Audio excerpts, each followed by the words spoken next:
안녕하세요. 말씀과 함께 새롭게 하는 소망의 아침입니다. 오늘의 핵심 메시지는 하나님은 복음의 문을 모든 사람에게 여시고 우리를 그 문으로 부르신다라고 말씀합니다. 사도행전 10장 24절로 48절까지 말씀을 본문으로 봐요. 복음은 모든 사람에게 고넬료의 집에 임한 성령이라고 하는 주제로 함께 은혜를 나누기를 원합니다. 하나님의 복음은 언제나 우리의 예상을 뛰어넘는 방식으로 확장됩니다. 앞선 본문에서 베드로는 하나님이 보여주신 환상을 통해 더 이상 사람을 속되거나 깨끗하다고 나누지 말라는 말씀을 들었습니다.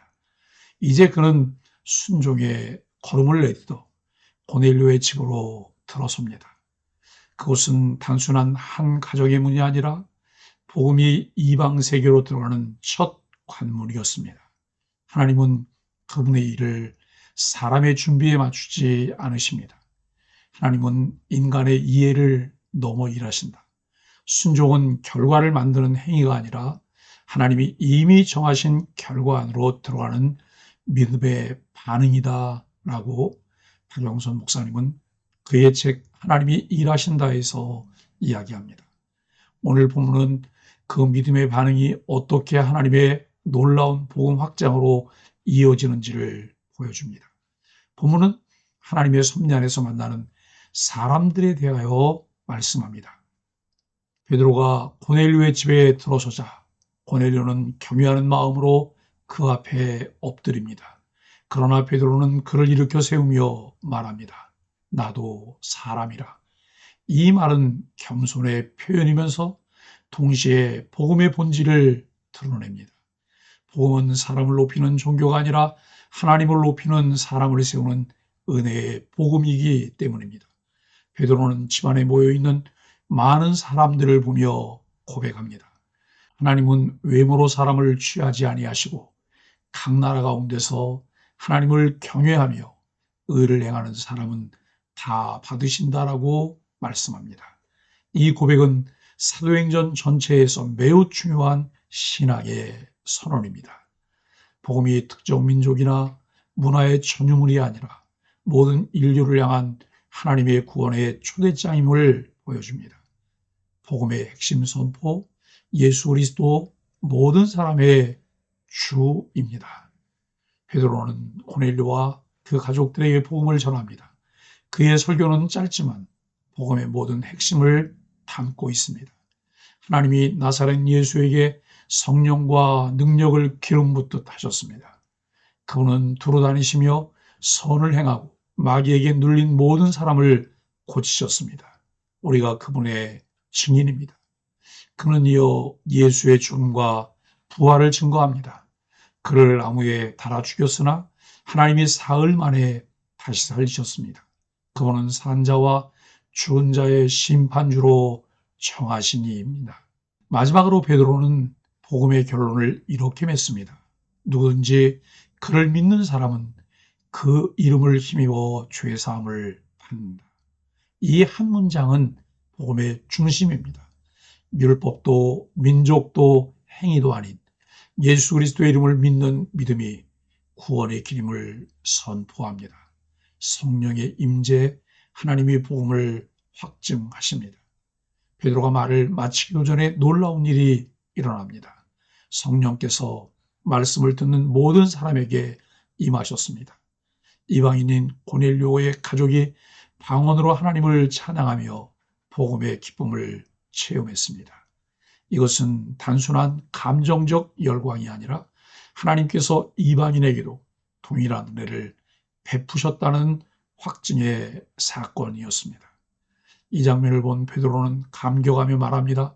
누가 이 사람들에게 물로 세례 주는 것을 막을 수 있겠느냐.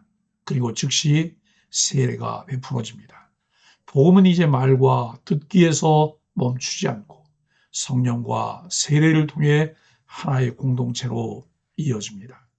데이비드 쿠직은 이렇게 해석했습니다. 성령의 임재는 교회 승인 이전에 하나님의 주권적 은혜가 먼저 임한다는 표징이다. 하나님은 사람의 제도보다 앞서 일하시며 그분의 복음을 친히 확증하십니다. 개혁주의 관점에서 본 복음의 보편성입니다. 첫째, 복음의 주권은 하나님께 있습니다. 칼빈은 사도행전 주석에서 이렇게 말합니다. 하나님은 구원받을 자를 부르시되 인간의 구분이나 경계를 고려하지 않으신다. 복음의 길은 사람의 뜻이 아니라 하나님의 섭리에 의해 열려 있다라고 말합니다. 둘째, 성령의 임재는 복음의 표징입니다. 성령은 복음이 참됨을 확증하시며 믿는 자를 하나 되게 하십니다. 그분은 인간의 구분을 허물고 하나님의 가족으로 묶으십니다. 셋째, 교회는 포용과 파송의 공동체입니다. 하나님은 교회를 작게 세우시지만 그 안에 큰 복음을 담으십니다. 교회는 스스로의 경계를 확장하며 세상 속에서 하나님의 나라를 드러내야 합니다. 땅끝까지 복음의 증인을 세우시고 그들이 복음을 위해 순종하도록 길을 여셨습니다. 이제 우리가 그 사명에 응답해야 합니다. 나는 복음의 열린 문 앞에서 무엇을 하고 있는가? 혹시 여전히 내 신앙의 경계 안에만 머물러 하나님이 부르시는 자리로 나아가지 못하고 있지 않은가?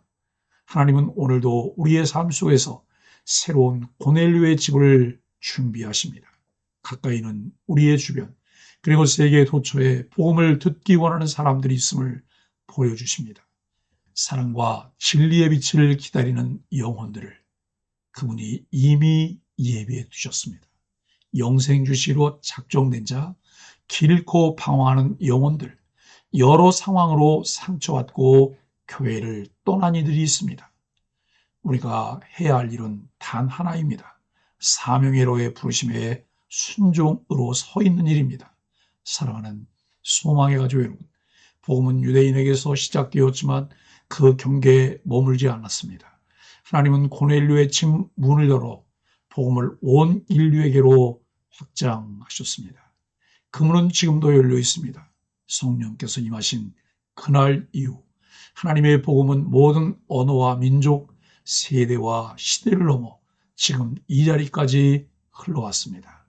복음은 멀리 있는 소식이 아니라 오늘 우리의 가정과 일터, 이웃 가운데 임하는 하나님의 생명의 말씀입니다. 그분이 여신 문을 믿음으로 걸어 들어가며 우리를 통해 또 다른 영혼들이 그 문 안으로 들어오게 하십시오. 복음은 모든 사람에게, 그리고 그 복음을 믿는 모든 자에게 하나님의 구원을 드러내는 능력입니다. 이방인에게도 성령이 임하시자 베드로는 즉각적으로 자신의 종교적 신념을 깨트립니다. 그리고 이방인에게 물로 세례 베푸는 일을 금할 수 없다고 선포합니다. 이러한 베드로의 변화와 결단은 신비한 체험을 통해 생긴 것이 아닙니다.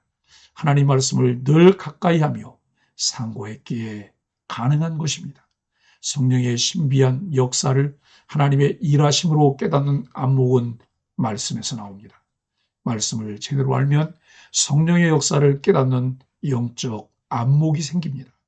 하나님 나라 확장을 위해 일하시는 성령의 역사를 깨닫고 오늘도 사람을 통해 일하시는 하나님께 순종하는 소망의 가족들이 되기를 예수 그리스도 이름으로 간절히 축복합니다. 함께 말씀으로 드리는 소망의 아침 기도를 하겠습니다. 순종의 자리로 부르심에 응답하는 기도. 주님, 제가 복음의 문 앞에서 머뭇거리지 않게 하시고 믿음으로 들어서게 하소서. 복음의 시야를 넓히는 기도. 주님, 제 마음의 울타리를 허물고 복음의 시야로 세상을 보게 하소서.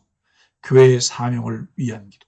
우리 교회가 복음의 문을 여는 공동체가 되게 하시고 모든 세대와 민족을 품게 하여 주옵소서. 예수님의 이름으로 간절히 기도합니다. 아멘.